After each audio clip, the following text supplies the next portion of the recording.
Modou Mouhamed Ndiaye. jërë ngeen jëf màggatum jinne du tàggoo mukk ak i ngeleju yu muy jommale ay gone Abdoulaye Wade doy na ci sëkk firnde ubbil yéenekaay bi ngir taxaw jàmmaarloo ci wotey local yi ak Macky Sall ak it waa coalition Yewwi Askan Wi moo waral waa Parti démocratique Sénégal ak ñi ñu ànd taxawal coalition bu bees journal bi nañu doonte waxuguñu coalition bi nan lay tudd waaye xam nañu ñan ak ñan ñooy nekk ci coalition ba waa Parti démocratique sénégalais la waa Bokk Gis-Gis bu Pape Diop AJ/PADS congrès Renaissance démocratique ñu ràññee ca taxaw tem ràññee ca waa acte bu Abdoul Mbaye ràññee ca République des valeurs bu Thierno Alassane Sall waa LD Debout ca la ñu bokk Label Sénégal ca la ñu bokk Ensemble ca la ñu bokk leneen ak ñeneen ca la ñu bokk coalition jot na it sama nga ci biir l'observateur nañu ñi taxawal boobile coalition nee nañu li ñu bëgg moo di département bu nekk ci réew mi ville bu nekk ci réew mi commune bu nekk ci réew mi ñu am fa ab candidat turbine nañu ak lëngoo di alliance politique bu bees amatina ci langue politique gi gile yoon ci kujjëg politique gi la fare Parti démocratique Sénégal moo ca nekk waa Bokk Gis-Gis AJ bu Mamadou Diop Decroix CRD di congrès Renaissance démocratique ak waa jot na Vox Populi bind ne yëf yi du coalition bu ndaw méga coalition la ko tuddee ba dañuy wax ne ñi ko séq duñu ay como ci politique bi ay kàngam lañu la Sénégal xamal ñu ne waa Parti démocratique Sénégal téye nañu seenub coalition waa kër Abdoulaye Wade di libéraux yi fexe nañu ba pekk Thierno Alassane Sall Abdoul Mbaye Diop Decroix ak waa jot na journalisé ko moom xëy mel ne ko amuk jaaxle ci boobu xeetu ànd ba bind ne geneenuk alliance contre nature mu di ànd bu àndul amatina ci opposition bi journal L'Info bokk ci journal yi xëy information bi ci seen xëtu njëkk ba dañuy wax ne ginnaaw ba leen coalition Yewwi Askan Wi gannaawale parti yi des ci opposition bi ci njiital Parti démocratique Sénégal ànd nañu xàll seen yoonu bopp L'Info jàngati ci weneen yoon wu góor gi di Abdoulaye Wade xutti ngir wutali local yi 2022 yi Le Témoin nañu waa Benno Bokk Yaakaar ak waa Yewwi Askan Wi am nañu wujju wu mag ci élection locale yi Parti démocratique Sénégal nee na nikk ci ab coalition te du leen may dara ñi ñu ko fas yéene ñàkkanteel ñenn ca di waa Yewwi Askan Wi Walf Quotidien mi ngi ñuy wax ne kii di Khalifa Ababacar Sall mi ngi def ay pexe ak i mathématique ngir seet nu mu yaatalee coalition bi enquête xëy moom it gën a yaatal waxi coalition Yewwi Askan Wi ñoom ña ca nekk fa ñu mëne ak fa ñu tëlee journal enquête xëy na di ko càmbar ndawi Ndakaaru nee nañu ab lay la ay kàddu la yu journal Source A xëy binde noonee ci xëtamu njëkk ubbil yéenekaay bi ndawi Ndakaaru nee nañ ab lay la ak collectif la gu ñu taxawal mu ëmb ay jeunes yu bëri yu nekk ci Ndakaaru ña ca nekk nee nañu amuñu sikki sàkk ci ne candidat bi gën ci Benno Bokk Yaakaar ngir mairie bu Ndakaaru Abdoulaye Diouf Sarr la am nañu yàqin lu wér ci ne bu ñu tànnee Abdoulaye Diouf Sarr def ko candidat ngir mairie bu Ndakaaru ci loxoy Benno Bokk Yaakaar lay mujjee te li koy firndeel moo di ni mu dëkkee defi adversaire moom Diouf Sarr ci élection yu am ci réew mi saa yu ñu mbëkkante da leen di duma wan leen gannaaw ba leen ak pënd bi xaajagut a wuri ci coowal faux passeport diplomatique yi ñuy jaabaajonge ci réew mi journal Les Échos xibaar nañu ne ministre de la justice dafay sàkku ci assemblée nationale ñu dindi immunité parlementaire bu honorable député Mamadou Sall ak bu honorable député Boubacar Biaye ngir ñu mën a amlante ak yoon te ni mu ko bëggee moom ministre de la justice noone la ko assemblée nationale di defee waa ji waral wax ji di El Hadji Diadji Condé yéenekaay bi nee nañu defeere nañu ko démb waaye retour de parquet lañu ko def tey jii ci lañ ko war a defeere waat keneen ku ñu war a defeere tey ci meneen mbir l'observateur nee nañu moo di rappeur bii di Kilifeu démb lañ ko waroon a defeere mu dem jàkkaarloo ji ak procureur bi waaye mujjutaam alkaati yu diggi ñoo ko tëyewaat ngir seenub enquête source waa nañu waa Jidi Simo bokk moom it ci Y'en a marre ma nga ca dikk waa division investigation criminelle ñoo ko convoqué ba garde à vue ko ak convocation sax moo tax ba Kilifeu kenn defeere wu ko démb libération nañu ginnaaw landing Bessane Seck di Kilifeu kii di Simon it arrêté nañu ko Cheikhno Amadou Diallo mu tudd aw turam ci enquête ba wax ca ñaari millions yu ko Simon encaissé woon ngir abal ko passeport français moom Simon libé nee nañu bi ñu ko njëkkee convoqué fekk ko woon Dakaaru Kaffrine fa la ne woon démb nag ci la dem wuy ji waa dikk ba mu yeggee ci la ñu ko tëye garde à vue ko léegi yeneen ak mémorandum tax njot ko signé joxe li di jiw ji ñii di baykat yi Pastef nag rafetluwul ay scandale yi ci jot a am muy nag au ministre bu agriculture mu daal di leexal yëf yi di ngeen tax dégg ci nu mel kii di Bassirou Diomaye Faye di président cadre yu patriote maanaam foofu ca Pastef $300 ak milliards ci suñuy koppar lii mooy ñaareelu phase bi nga xam ne Millennium Challenge ak compte nag dugal na ko ci koppar yi fii ci Sénégal daal ngir daal fexe ba gën a sukkali secteur énergie maanaam courant waaye itam yeesal yëf yi ba daal fexe ba doole réseau bi ba ñëpp mën a am courant rawatina dëkku kaw yi marché wala doxum ñaxtu bi nga xam ne collectif ñoo lànk ñoom ñoo ko bëggoon amal tey jilee tey ci ngoon ngir naqarlu njëgu dund gi ni mu chéré fii ci Sénégal waaye nag préfet da ko mujjee tere ne daal day ragal yéen ñi daal di am maanaam trouble ordre public ak tamit gàllankooral dem bek dikki bi ci mim réew ñaaral pàcc xibaar tàggat yaram dente ànd ak Cheikh Tidiane Diagne yéene kay yi ak Mamadou Mouhamed Ndiaye ci technique bi Abdou Thiam Yacine Pouy moo nekk digital ba salaamaaleykum. Seydou Nourou Ba. dal leen jàmm gannaaw ba ñu génne ci coalition Yewwi Askan Wi ba opposition bi yàggul dara boobe nag ki Ousmane Sonko Khalifa Sall ak ñeneen ñoom ñoo ko daal di ŋànk parti démocratique sénégalais nag daal di lëkkaloo ak ñeneen ngi daal fexe ba amal ñoom it seen i coalition daal di waajal élection locale yi ñu dégmal ci janvier 2022 bokk gis-gis AJ/PADS ak bu Mamadou Diop Decroix lañ ci daal di àndal congrès renaissance démocratique PDS ak coalition jot na ñoo xaatim ab mémorandum ngir daal samp boobule coalition bu bees bu opposition bi Amadou Sabar Ba ci ay leeral. muy ñaareelu coalition kujje gi juddu ci li nga xam ne moo soxal élection gox-goxaan yi bile coalition ñu teg ko ci lu leer ngir njariñu askan wi bu ñu sukkandikoo ci communiqué bi nga xam ne signataire coalition boobu ñoo ko xaatim gannaaw ay waxtaan yu xóot ci la ñu sampee li nga xam ne mooy bile coalition ci ñoom ñooñee bokk na ci parti démocratique sénégalais bu Abdoulaye Wade bokk gis-gis bu Pape Diouf AJ/PADS bu Mamadou Diop Decroix congrès de la renaissance démocratique bi nga xam ne Abdoul Mbaye bokk na ci ak Mamadou Lamine Diallo bu tekki jàppaleen tamit ne coalition jot na bu Abdoulaye Niane moom it xaatim na bile mémorandum gannaaw bu Ousmane Sonko ak Khalifa Ababacar Sall coalition bu yees bi judd ci kujje gi fas yéene naa samp ay nitam ci département yi villes yi communes yëpp yi nekk ci Sénégal mu soxal élection gox-goxaan yi tey ñaax ñi nga xam ne ñooy militants ak sympathisants yi nga xam ne bokk nañ ci bile coalition ñu taxaw temm ngir mën a am ndam fépp ci Sénégal ci élection gox-goxaan yi ñu jëm ci loolee ñi ngi waaj ab rassemblement bu mag boo xam ne ñi ngi ciy woo ñëpp ngir mbir mi gën a dëgër ñu amal ay coppite ci li nga xam ne noonu la suñu gouvernance collectivité territoriale yi di doxee waaye tamit indi ci xarkanam bu bees bu ñu sukkandikoo ci communiqué bi nga xam ne ñoom signataires yi ñoo ko xaatim. Amadou Sabar Ba wax nañ ko sànq AJ/PADS bu Mamadou Diop Decroix bokk na ci boobule coalition bu opposition bi daal di samp ki ko jiite di Mamadou Diop Decroix nag nekk ca tournée foofe ca Ngéñeen rafetul daal yorinu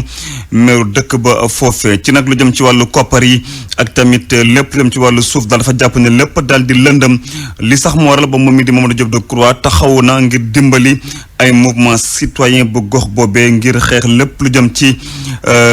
luy lëntal seen gox boobee Abdourahmane Diallo. mu demoon ci Ngéeñeen ngir xool ay nitam Mamadou Diop Decroix bëggatul yiy yàbbi ci coalition Yewwi Askan Wi. vraiment ñooñu li ñu def sañ nañ ko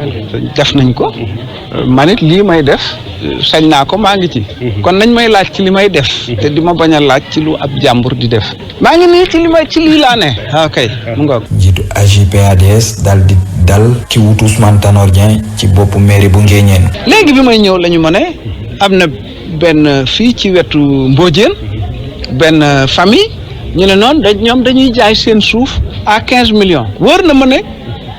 ku ko doon jaay dina ëpp 150 millions 300 millions mais ñu ne 15 millions lañ koy jaayee pourquoi parce que suñ ko jaayut maire bi day ñëw nangu ko te bu ko nangoo da koy jaay def ci poosam est-ce que dégg nga loolu ma la wax. moom muy ñaax ay nitam ñu daal di dimbale wala boog jàppal tànk képp ki nga xam ne jàpp nañ ne mën naa yor mairie ci gox-goxaan yi bu fekkente ne gox boobu amuñu ci candidat. fii ci Ngéeñeen am nañ fi ay étudiants mais amaguñu expérience pour mën a jiite mairie dama ne fu ngeen fekk lu mel noonu Ngéeñeen gii ci la seet leen mouvement citoyen ba fa ne kilifa ya fa ne.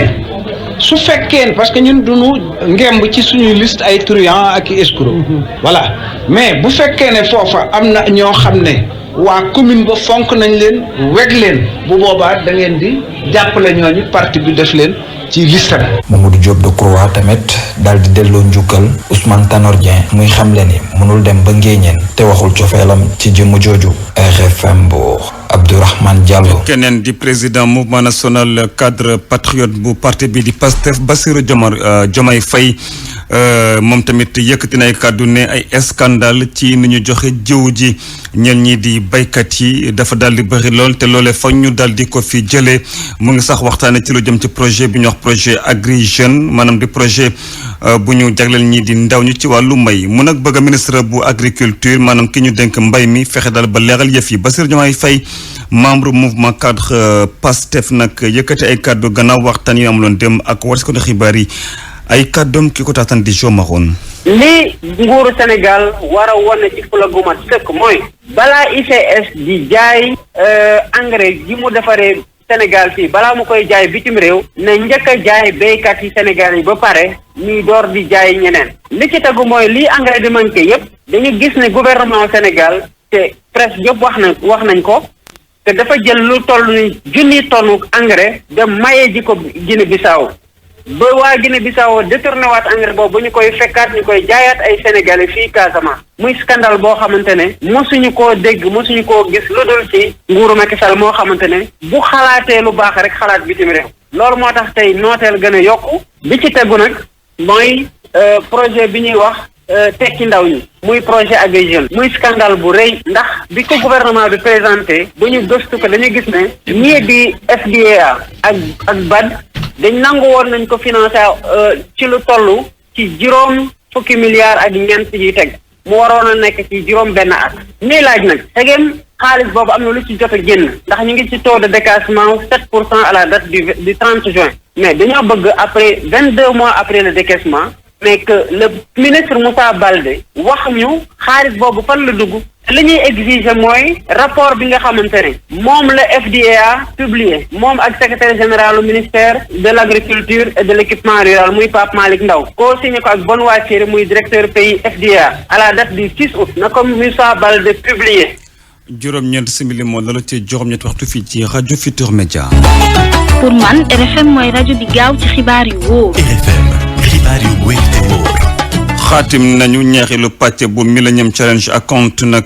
ni ki démb foofa ca palais présidentiel di nag ñaareelu phase boo xam ne bañ ko xayma mu ngi toll ci 700 milliards ak juróom fukk ci suñuy koppar États-Unis nag moom moo joxe 700 ak ñaar fukki milliards ya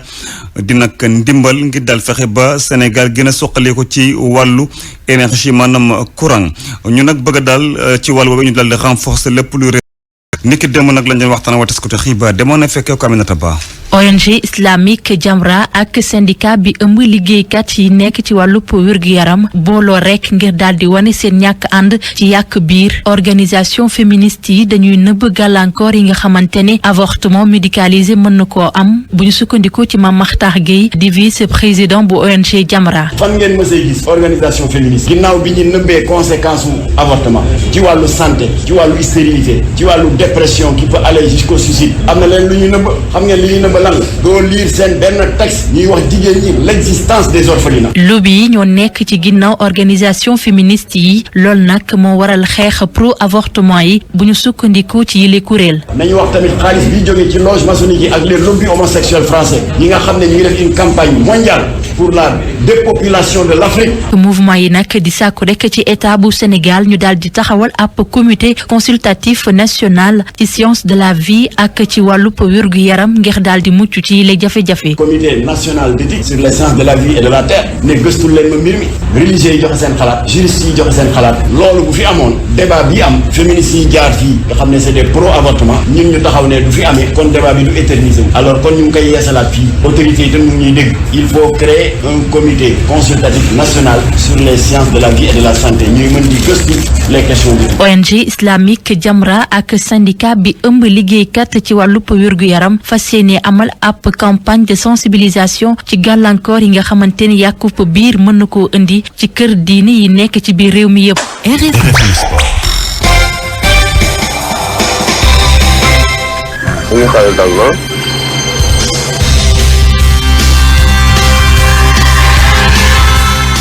dalal Cheikh Tidiane Diagne Cheikh maa ngi lay nuyu. maa ngi lay fay Alaaji Seydou Nour. di simila ci tàggat yaram. dañuy koy daal door rek wàllu football ak tour préliminaire Ligue africaine des clubs champions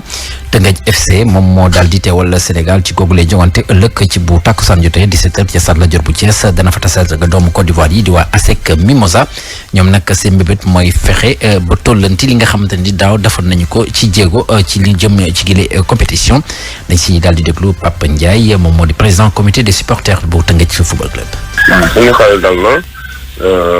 ñu ngi préparer équipe bi ci préparation yi nga xam ne mucc ayib la